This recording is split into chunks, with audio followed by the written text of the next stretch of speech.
श्री शिवाय नमस्तुभ्यम। हर हर महादेव। दोस्तों, आप सभी लोग जानते हैं कि 19 जनवरी 2025 यानी रविवार को पड़ रही है माघ महीने की षष्ठी तिथि। और दोस्तों, ये वो तिथि है जो माघ महीने में पड़ने वाली सबसे बड़ी तिथि है, क्योंकि यह रविवार के दिन पड़ रही है, जो बहुत ही खास है। और दोस्तों, आप सभी लोग जानते हो, रविवार का अगर सबसे बड़ा कोई उपाय है तो वो एक चावल दाने वाला उपाय है। तो दोस्तों, इस रविवार के दिन आप लोगों को इस वाले उपाय को जरूर करना है। बहुत सारे लोग होंगे जिन लोगों ने इस उपाय को ना किया हो, मतलब पूरा साल निकल गया, उन्होंने किसी भी दिन इस चावल दाने वाले उपाय को ना किया हो। पर दोस्तों, आपके पास एक आखिरी मौका बचा हुआ है, जो कि 19 जनवरी के दिन है। तो इस दिन आप लोगों को इस वाले उपाय को जरूर कर लेना है। भले ही आपने पूरे साल भर इस उपाय को ना किया हो, पर अगर आपने इस माघ महीने के षष्ठी तिथि के दिन अगर इस वाले उपाय को कर लिया, तो आपको इस उपाय को करने का वो फल मिलेगा जिसकी आपने कभी कल्पना भी नहीं करी होगी। इसीलिए आप लोग इस वाले उपाय को एक बार जरूर कर लेना, ताकि आप लोगों के हाथ से यह मौका ना जा सके और आपको इस उपाय को करने का फल मिल सके। दोस्तों, ये उपाय पंडित जी ने अपनी अभी की ही शिव महापुराण की कथा में बताया है। जिस उपाय को आज हम आपको बहुत अच्छे से समझाने वाले हैं। इस वीडियो को देखने के बाद इस उपाय को समझने के लिए आपको कोई और वीडियो को देखने की जरूरत नहीं पड़ेगी। तो चलिए दोस्तों, उपाय को शुरू करते हैं। देखिए, ये इस माघ महीने के रविवार के दिन यह इतना खास होता है, इतना महत्वपूर्ण होता है। देखा गया है, कभी कभी बड़े बड़े पूजा पाठ अनुष्ठान से जो मनोकामना पूर्ण नहीं होते, वो माघ महीने के रविवार के दिन एक छोटे से उपाय करने से ही आपकी मनोकामना पूर्ण हो जाती है। और बहुत सारे लोगों ने इस उपाय को किया भी है और उनको इस उपाय को करने का फल भी जरूर मिला है। अगर आप लोग भी इस उपाय को करना चाहते हैं, तो आप इस उपाय को पहले अच्छे से समझ लेना, सुन लेना, उसके बाद करना। आपको इस उपाय का फल जरूर मिलेगा। और इस उपाय को कर लेने से आपके घर में चाहे किसी भी प्रकार की दुख और समस्या क्यों ना चल रही हो, आपको उसका कारण भी नहीं पता है कि भाई यह समस्या किस कारण से चल रही है। उसका कुछ भी कारण हो सकता है, जैसे पितृदोष हो सकता है या किसी भी तरह का मंगल दोष भी हो सकता है। तो इस दिन आप लोगों को यह वाला उपाय कर लेना है। यह एक ऐसा उपाय है, जिस उपाय को अगर किसी विशेष दिन पर किया जाए, तो भाई उस विशेष दिन का जो है वह तो हमें मिलता ही मिलता है। पर हमने उस दिन पर इस एक चावल दाने वाले उपाय को किया है, तो हमें उससे भी बड़ा फल मिलता है, और फल बहुत जल्दी मिलता है, क्योंकि आप इस उपाय को बहुत ही बड़े और विशेष दिन पर कर रहे हो। तो चलिए अब उपाय के बारे में बात करते हैं। लेकिन उससे पहले आप लोगों को यह जानना आवश्यक है कि आखिर यह उपाय किस समय करना है, किसको करना है और कैसे करना है। तो चलिए हम आगे आपको वीडियो में एक एक करके बता देते हैं। लेकिन उससे पहले अगर आप लोग हमारे चैनल पर नए हैं, तो हमारे चैनल को सब्सक्राइब कर लेना और इस वीडियो को लाइक करके कमेंट बॉक्स में श्री शिवाय नमस्तुभ्यम ओम नम शिवाय जरूर टाइप कर देना। तो दोस्तों, इस एक चावल दाने वाले उपाय को हमें इस रविवार के दिन कैसे करना है, किसको करना है, किस समय करना है और कहां पर करना है, ये सारे सवालों के जवाब आपको इस वीडियो में मिल जाएंगे। और जो ये वीडियो देखेगा भाई, उसको एक चावल दाने वाला उपाय जरूर करना चाहिए, क्योंकि इस दिन चावल दाने का भी बहुत ही बड़ा और विशेष महत्व होता है। और जब बात आ जाए एक चावल दाने की, तो ये सोने पे सुहागा वाली बात हो जाती है, और ये एक बहुत ही बड़ा उपाय हो जाता है इस रविवार षष्ठी तिथि का। तो अब दोस्तों, इस एक चावल के दाने वाले उपाय को आखिर करना किसको है, सबसे पहले हम लोग वो बात जान लेते हैं। तो देखो, घर की जो बड़ी माताएं बहनें होती हैं, उन माताओं बहनों में से कोई भी एक बड़ी माता बहन इस वाले उपाय को कर सकती है। और दोस्तों, अगर आप चाहें तो अपने घर में से सभी सदस्यों को भी इस उपाय को करवा सकते हैं। अगर किसी व्यक्ति की खुद की कोई मनोकामना है, खुद की कोई दुख और परेशानी है, जो कि वह अपने लिए ही करना चाहता है इस वाले उपाय को, तो वह खुद अपने लिए भी कर सकता है। बाकी अगर कोई घर में से ऐसा है जो कि अपने पूरे घर परिवार की सुख और शांति के लिए ये वाला उपाय करना चाहता है, तो भाई वह भी कर सकता है। उसमें भी कोई दिक्कत वाली बात नहीं है। कहने का मतलब ये है कि इस उपाय को हर एक सदस्य भी कर सकता है, और पूरे घर परिवार के सदस्य के लिए घर की बड़ी माताओं बहनों में से कोई एक माता बहन भी कर सकती है। माताएं बहनें अगर घर में उपस्थित न हो या वो यह वाला उपाय न कर पा रही हो, तो फिर घर का कोई बड़ा सदस्य भी इस एक चावल के दाने वाले उपाय को कर सकता है, चाहे फिर वह पुरुष ही क्यों ना हो। उसमें कोई भी दिक्कत वाली बात नहीं है। अब दोस्तों, इस एक चावल के दाने वाले उपाय को हमें करना कहां पर है? हमें इसे शिव जी के मंदिर में जाकर करना है। बहुत सारे लोग प्रश्न करते हैं, हर एक उपाय को करते समय क्या हम इस उपाय को घर पर कर सकते हैं? तो इस वाले उपाय को आप घर पर नहीं कर सकते हो। इस वाले उपाय को करने के लिए आपको शिव जी के मंदिर ही जाना पड़ेगा। उसके बाद में दोस्तों, जो अगला प्रश्न निकल कर आता है वो यह आता है इस उपाय को लेकर कि आखिर इस उपाय को हमें किस समय करना है? सुबह के समय करना है कि शाम के समय करना है? तो देखो, इस वाले उपाय को आप लोग सुबह के समय भी कर सकते हो और शाम के समय प्रदोष काल में भी कर सकते हो। अब अगर आप पूछो कि भाई सबसे उत्तम समय कौन सा रहेगा इस एक चावल के दाने वाले उपाय को करने का, तो हम आपसे बस यही कहेंगे कि इस उपाय को आप सुबह के समय करेंगे तो ज्यादा बेहतर होगा। बाकी अगर प्रदोष काल शाम के समय भी करेंगे तो भी अच्छा होगा, उसमें कोई भी दिक्कत वाली बात नहीं है। देखो, ये एक चावल वाला उपाय वीडियो के लास्ट में बताया है, वो उपाय आप जरूर करें। देखो, इस उपाय को आप सुबह से लेकर शाम तक कर सकते हैं। तो चलिए बरसते हैं उपाय की ओर। देखिए, इसके लिए आपको क्या करना है, एक काली मिर्च लेनी है। देखो, ध्यान से समझना, एक काली मिर्च लेनी है और ध्यान देना है कि काली मिर्च कहीं से भी खंडित नहीं होनी चाहिए। फिर इसके बाद आपको लेना है एक गोल बाती का दीपक। देखिए, दीपक आप चाहे तो माटी का ले लें, और यदि आपके पास माटी का दीपक नहीं है तो आप यह दीपक शुद्ध आटा लगा करके एक दीपक बना सकते हैं। बस आपको ध्यान देना है कि उस आटे में आपको नमक या हल्दी का प्रयोग नहीं करना है। ठीक है, तो आप एक बढ़िया सा दीपक बना लें और उस दीपक में गोल बाती लगा करके उस दीपक में आपको घी भरना है। देखो, गाय का शुद्ध घी आपको उस दीपक में भरना है। अब क्या करना है, आपको इन दोनों चीजों को लेकर चले जाना है। बेलपत्र के पेड़ के पास देखिए, देखो, गुरुजी ने अपनी अभी की शिव महापुराण कथा में भी बताया था, जो भी व्यक्ति प्रदोष काल में जो भी एक दीपक प्रज्वलित कर देता है उसके घर पर धन की कमी नहीं हो सकती। देखो, यदि आपके घर के आसपास कहीं बेलपत्र का पेड़ नहीं है या घर से काफी दूर पड़ता है और आप जा नहीं सकते, तो आगे हम ये भी बताएंगे कि कैसे इस उपाय को करना है। अगर बेलपत्र वृक्ष ना हो तो देखो, अब आपको प्रदोष काल में इन दोनों चीजों को लेकर चले जाए बेलपत्र के पेड़ के पास में। अब क्या करना है, सबसे पहले आपको उत्तर दिशा की ओर मुंह करके आपको खड़े हो जाना है और जो आप दीपक लेकर गए हैं उससे आपको बेलपत्र की जड़ में प्रज्वलित करना है। दीपक प्रज्वलित करने के बाद आपको एक काली मिर्च अपनी हथेली पर रखना है और बेलपत्र के पेड़ का आपको 5 बार परिक्रमा लगा लेना है।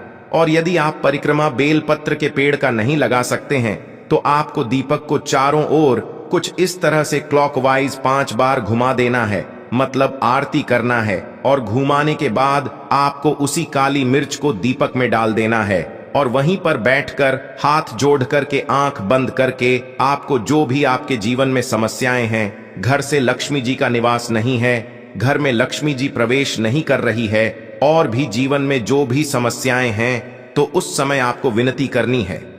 ठीक है, अब इसके बाद यदि आपके घर के आसपास कहीं बेलपत्री का पेड़ नहीं है तो आपको इन सब चीजों को लेकर चले जाना है शंकर जी के मंदिर में। और शिव जी के मंदिर पहुंचकर आपको क्या करना है, आपको इसी एक दीपक को आपको शंकर जी के मंदिर की जो चौखट होती है ना, वहां पर आपको इस दीपक को जलाना है। और दीपक जलाते समय आपका मुख उत्तर दिशा की ओर होना चाहिए। दीपक जलाने के बाद आपको क्या करना है, एक काली मिर्च अपनी हथेली पर रखना है और आपके जीवन में जो भी समस्याएं हैं, चाहे वो समस्या परिवार को लेकर हो या फिर धन को लेकर हो, वो अपनी वह समस्या बोलनी है। और बोलने के बाद आप उसी काली मिर्च को दीपक में डाल देना है और आपकी कामना पूर्ण हो जाए, घर में लक्ष्मी जी का निवास हो, ऐसी कामना आपको कर लेनी है। देखिए, शंकर जी की मंदिर की जो चौखट होती है ना, उसमें 33 कोटि देवी देवता निवास करते हैं। यदि आप वहां पर दीपक जलाते हैं तो इससे भगवान शिव तो प्रसन्न होते ही है, साथ ही आपको 33 कोटि देवी देवताओं का आशीर्वाद प्राप्त होता है और वह सभी प्रसन्न होते हैं जिनकी आशीर्वाद से आपकी कामना 100% पूरी होती है। तो आप ये उपाय जरूर करिएगा। आप बहुत ही छोटा सा उपाय है, करके देखिएगा।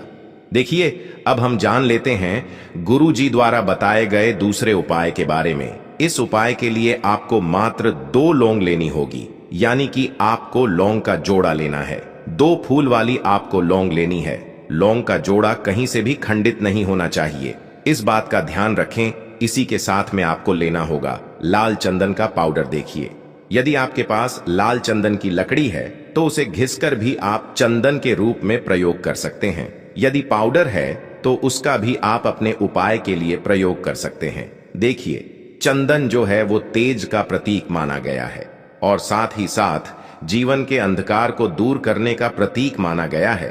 अब इसी के साथ में आपको मात्र एक तांबे के पात्र के अंदर शुद्ध जल लेना होगा अपने घर से। अब दोस्तों, ये तीनों सामग्री लेकर के सीधे आपको पहुंच जाना होगा भगवान शिव के मंदिर में। देखिए, इसी के साथ में आपको एक गोल बाती का दीपक भी लेना होगा। दीपक आप मिट्टी का भी ले सकते हैं, शुद्ध घाटा मढ़कर उसका भी तैयार कर सकते हैं। और दीपक में आपको शुद्ध घी का प्रयोग करना है। लेकिन जैसे ही आप इन सभी सामग्रियों को मंदिर में लेकर के पहुंचेंगे, मंदिर में जैसे ही आप चौखट के वहां पर पहुंचेंगे तो मंदिर की चौखट के सीधे तरफ आप जो अपने साथ एक गोल बाती का दीपक लेकर के आए हैं, उसे आपको सबसे पहले तो प्रज्वलित कर देना है। यानी कि जैसे ही आप मंदिर की चौखट के वहां पर प्रवेश करते हैं तो उसके सीधे तरफ आपको ये गोल बाती का दीपक प्रज्वलित कर देना है। अब देखिए, जैसे ही आप यह दीपक प्रज्वलित करेंगे तो आपकी जो भी मनोकामना है उससे आपको बोल देना है। आप इस दीपक को इस प्रकार से प्रज्वलित करने के बाद इन सभी सामग्रियों को आपको शिवलिंग के पास में लेकर पहुंच जाना है। अब देखिए दोस्तों, आपके पास जो एक तांबे के पात्र के अंदर शुद्ध जल है, उसमें से आपको केवल आधा लोटा जल ही भगवान शिव के शिवलिंग पर अर्पित करना है। आधा लोटा जल आपको उसी पत्र के अंदर बचा लेना है। अब दोस्तों, आपके पास जो 2 लौंग हैं, यानी कि लोग का जोड़ा है, उससे आपको अपना नाम और अपने गोत्र को बोलते हुए आपकी जो भी समस्या चल रही है, आपके जीवन में जो भी परेशानी उत्पन्न हो रही है, उन्हें आपको बोल देना है। और ये जो लौंग का जोड़ा है, इसे आपको भगवान शिव के शिवलिंग पर अर्पित कर देना है। जैसे आप ये 2 लौंग शिवलिंग पर चढ़ाएंगे तो अपना हाथ जो है वहां पर आपको रखना है और महादेव से आपको प्रार्थना करनी है कि मेरे जीवन की ये जो परेशानियां हैं, ये सभी दूर हो जाएं।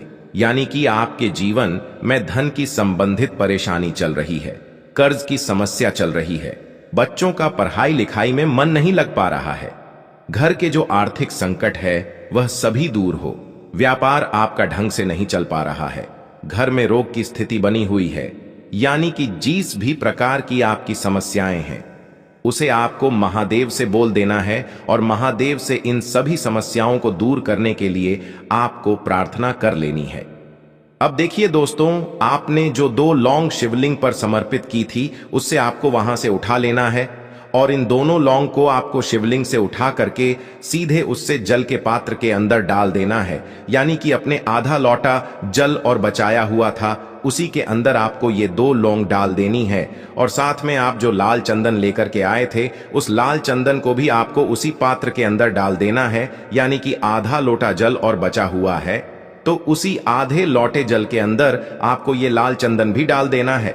अब देखिए, इस आधे लोटे जल में है जिसमें अपने 2 लौंग डाली है, लाल चंदन डाला है, उसे सीधे लेकर के आपको पहुंचना है बेलपत्र के वृक्ष के वहां पर। देखिए, बेलपत्र का वृक्ष यदि आपके घर पर है तो वहां पर आपको आ जाना है। आपके घर के आसपास कहीं भी है तो वहां पर आपको पहुंच जाना है और उसके बाद आपका जो मुख है वह उत्तर दिशा की ओर होना चाहिए। और उसके बाद आपको अपना नाम और अपनी गोत्र को बोलना है और पुनः अपने जो भी परेशानियां शिवलिंग के पास में बोली थीं, उन्हें आपको वापस से बेलपत्र के वहां पर भी बोल देनी है। और ये जो आधा लोटा जल और है, इससे आपको पूरा बेलपत्र के वृक्ष की जड़ में श्री शिवाय नमस्तुभ्यं इस मंत्र का जाप करते हुए समर्पित कर देना है। तो बस इतना सा उपाय आपको करना है। जो भी आपकी परेशानी है, समस्या है, उससे महादेव निश्चित ही दूर करेंगे। अब दोस्तों, हम जान लेते हैं तीसरे चमत्कारी और विशेष उपाय के बारे में। देखिए, ये उपाय बहुत ही चमत्कारी है क्योंकि इस उपाय से आपके जिम्मे तेज की वृद्धि होगी। यानी कि जीवन से जितना भी अंधकार ही वो सभी दूर होगा। तो इस उपाय के लिए आपको मात्र 1 गुड़ का टुकड़ा लेना है। गुड़ का टुकड़ा आपके जीवन में तेज की वृद्धि करता है और साथ ही साथ आपके जीवन से जो अंधकार है उसे दूर करता है। इसी के साथ मैं आपको 1 चावल दाना यानी कि अक्षत का दाना लेना है। ये चावल का दाना आपके जीवन में सुख शांति को लेकर के आता है, आपके जीवन में धन की जितनी भी परेशानियां हैं उन्हें समाप्त करता है। इसी के साथ मैं आपको मात्र एक हरा मूंग लेना है। हरा मूंग जो है वह बुध ग्रह को प्रसन्न करता है। देखिए, हरे मूंग का उपाय करने से बुध ग्रह मजबूत होता है और बुध ग्रह के मजबूत होने से बुद्धि, ज्ञान और विवेक की प्राप्ति होती है। तो ये तीनों ही सामग्री आपको एक एक लेनी है, यानी कि एक गुड़ का टुकड़ा, एक चावल का दाना, एक हरा मूंग आपको लेना है। देखिए, हरा मूंग का दाना और चावल का जो दाना है वो आपको साबुत लेना है, खंडित नहीं होना चाहिए। और इसी के साथ में आपको मात्र एक तांबे के पात्र के अंदर अपने घर से शुद्ध जल ले लेना है। देखिए, अब इन सभी सामग्रियों को लेकर के सीधे आपको पहुंच जाना है भगवान शिव के मंदिर में। आप ये उपाय सुबह से लेकर के शाम तक किसी भी समय कर सकते हैं, लेकिन रविवार के दिन ही आपको इस उपाय को करना है। तो सबसे पहले तो ये जो एक गुड़ का टुकड़ा है, एक चावल का दाना है और एक हरा मूंग का दाना है, उन तीनों को आपको उस जल के पात्र के अंदर डाल देना है।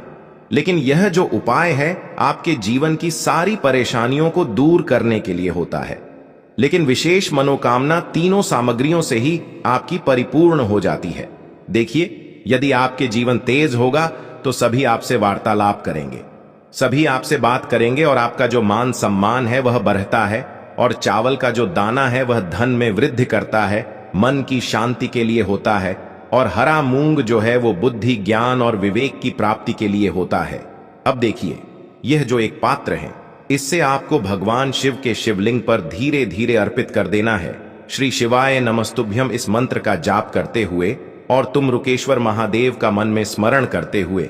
लेकिन तुम रुकेश्वर महादेव का स्मरण करने से यह जो उपाय है और अधिक प्रभावशाली हो जाता है। तो तुम रुकेश्वर महादेव का स्मरण करते हुए यह उपाय करने से आपके जीवन में जो भी अशांति है वह सभी दूर हो जाएगी। तो इस प्रकार से आपको ये सुंदर सा उपाय कर लेना है। इसके बाद बात करते हैं तीसरे उपाय की। देखो, ये उपाय बहुत ही अचूक उपाय है जो आपको करना है। देखो, इस उपाय के लिए आपको 2 दीपक लेने हैं। देखो, दोनों दीपक आपको मिट्टी के दीपक लेने हैं। उसके बाद आपको दोनों दीपक को प्रज्वलित करने के लिए आपको लंबी बाती लेनी है और ये दीपक घी और सरसों के तेल से दीपक प्रज्वलित करने हैं। ये सब लेने के बाद आपको लेना है एक कटोरी में कच्चा दूध थोड़ा सा लेना है। उसके बाद आपको लेना है एक लोटा जल। देखो, गुरुजी ने इस उपाय के लिए बताया है कि ये उपाय आपको प्रदोष काल में करना है। कहते हैं कि बेलपत्र के वृक्ष में प्रदोष काल के समय में महादेव वास करते हैं। उस समय हम कोई भी उपाय करते हैं तो उसका फल हमें अवश्य